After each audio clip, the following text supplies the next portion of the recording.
मैं आप लोगों का टॉपिक लेकर आया हूँ, प्रेगनेंसी एवं भ्रूण परिवर्तन से आप क्या समझते हैं। इससे पहले मैंने आपका टॉपिक बनाया था, आपका इम्प्लांटेशन, फर्टिलाइजेशन एंड इम्प्लांटेशन के बारे में बताया था। और अगर वो वीडियो आप समझ गए होंगे तो ये वीडियो हम लोग देखते हैं प्रेगनेंसी एवं भ्रूण परिवर्तन से रिलेटेड आपका टॉपिक्स है।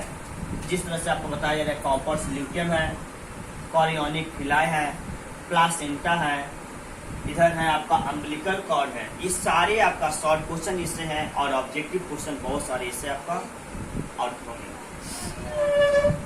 तो प्रेगनेंसी कैसे होती है, मतलब निषेचन होगा तब तो प्रेगनेंसी होगी। आप जानते हैं निषेचन कैसे होगा, ये जब मेल गैमेट और फीमेल गैमेट मिलते हैं, मतलब फ्यूजन करते हैं, तब फर्टिलाइजेशन की क्रिया होती है। इसके लिए फीमेल में, मादा में अंडोत्सर्ग की क्रिया होती है। मेंस्ट्रुअल साइकिल के दौरान, मतलब मासिक के दौरान 14वें दिन उसके अंडाशय से अंडाणु क्या होता है, बाहर मुक्त होता है। कब होता है मुक्त? तो 14वें दिन मुक्त होता है। ये एकदम डेट याद रखिएगा, कब होता है? तो 14वें दिन अंडाशय से अंडाणु मुक्त होता है। ये आपका यही अंडाशय से अंडाणु मुक्त होने की क्रिया को क्या कहते हैं, अंडोत्सर्ग कहा जाता है। अब कहते हैं कि 15वें दिन क्या होता है, जैसी अंडोत्सर्ग की क्रिया हो गई तो 15वें दिन होती है, क्या चीज होती है, जब 15वें दिन होती है आपका कॉपर्स ल्यूटियम के द्वारा, देखिए यहाँ पे कॉपर्स ल्यूटियम के द्वारा प्रोजेस्टेरॉन एवं एस्ट्रोजन हार्मोन का निर्माण होता है। चाहे प्रोजेस्टेरॉन एवं एस्ट्रोजन हार्मोन का क्या होता है, स्त्राव होता है, मतलब निकलते हैं। तो आपसे यहाँ पे ऑब्जेक्टिव क्वेश्चन पूछा जा सकता है कि मादा हार्मोन के बारे में बताएं। तो प्रोजेस्टेरॉन एवं एस्ट्रोजन क्या है, मादा हार्मोन है। और ये कहाँ से स्त्राव होते हैं, कहाँ से निकलते हैं, तो ये कॉपर्स ल्यूटियम के द्वारा निकलता है। कॉपर्स ल्यूटियम आपको बताए थे, ग्राफेन पुटक के द्वारा बचा हुआ उसका पीला भाग होता है, वो कॉपर्स ल्यूटियम कहलाता है। इसके बारे में आपको हम बता चुके हैं। एक विलाई, ये आपका प्रश्न है, कॉरियोनिक विलाई क्या है।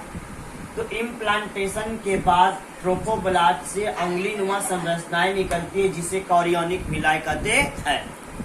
ट्रोफोब्लास्ट मतलब कि एक भ्रूण का निर्माण हो जाता है। ये मादा के गर्भाशय के इंडोमेट्रियम से जाकर जुड़ जाता है। तो ये देखिए यहाँ पे उंगलीनुमा संरचना है, ये दिख रहा है, यहाँ से उंगलीनुमा इस तरह से संरचनाएं निकलती है, इस तरह से इस तरह से उंगलीनुमा संरचनाएं निकलते हैं, इस तरह से उंगलीनुमा संरचनाएं निकलते हैं। इसी को कहा जाता है कॉरियोनिक विलाई कहते हैं। किसे?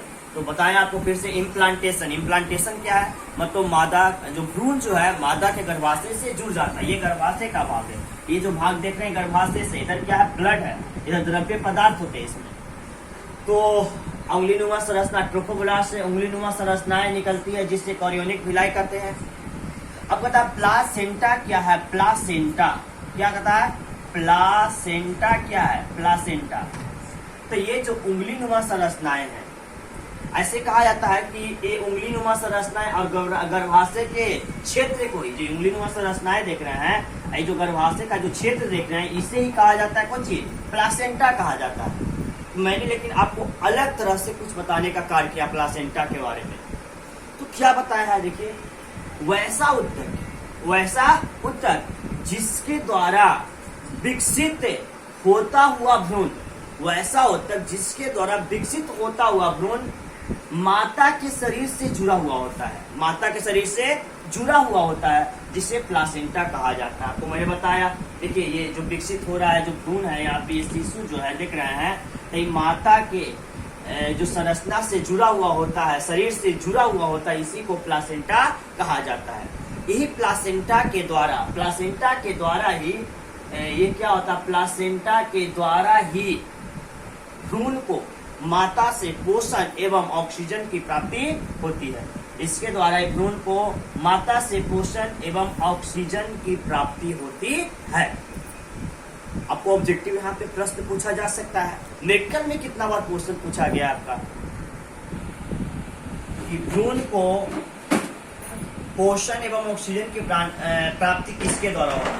ऑब्जेक्टिव आपका ऑप्शन देगा प्लासेंटा, आपको देगा कॉरियोनिक विलाई, आपको देगा अम्बिलिकल कॉर्ड, आपको देगा इनमें से कोई नहीं। तो आपका जो रियल वास्तविक जो आंसर होगा वो क्या होगा, आपका प्लासेंटा होगा।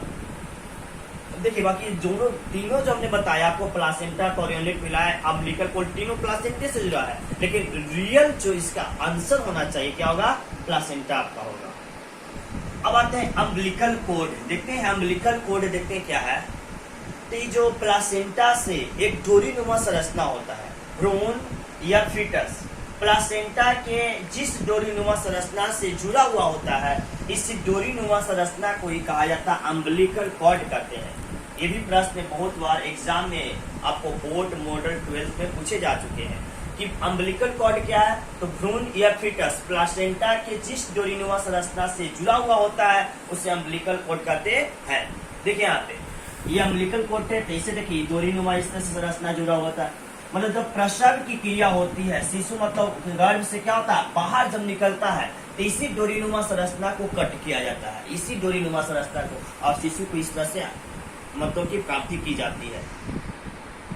तो प्रसव क्या है, तो आपको थोड़ा सा बता दें आपको कि जब शिशु गर्भ से बाहर निकलता है, जब शिशु गर्भ से बाहर निकलता है तो इस क्रिया को प्रसव कहा जाता है, इसी को हम बोलते हैं डिलीवरी।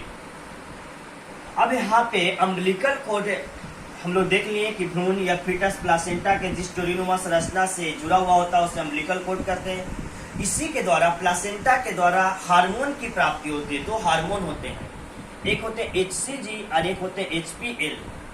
HCG मतलब ह्यूमन कोरिन गोनाडोट्रोपिन और HPL ह्यूमन प्लासेंटा लैक्टोजेन होते हैं। ये देख रहे हैं शिशु के गर्भावस्था, मतलब कोई भी महिला जब मतलब प्रेगनेंसी का जो समय होता है, अवधि जो होता है, टाइमिंग जो होता है 9 मंथ होते हैं। और अगर इससे आगे या पीछे जाए तो 9 मंथ जैसे ही पूरा होते तो इसके दौरान 10 से 15 दिन किसी भी डेट आपका फिक्स हो सकता है। और कहा जाए कि यहाँ पे देखते हैं कि इसका सप्ताह देखा जाए कि बताइए कितना सप्ताह होता है, प्रेगनेंसी कितने सप्ताह तक होते हैं, तो 36 सप्ताह होते हैं। ऑब्जेक्टिव क्वेश्चन आपको आ सकता है कि गर्भावस्था महिलाओं में कितने सप्ताह तक होता है, तो 36 सप्ताह तक होता है, मतलब 36 वीक्स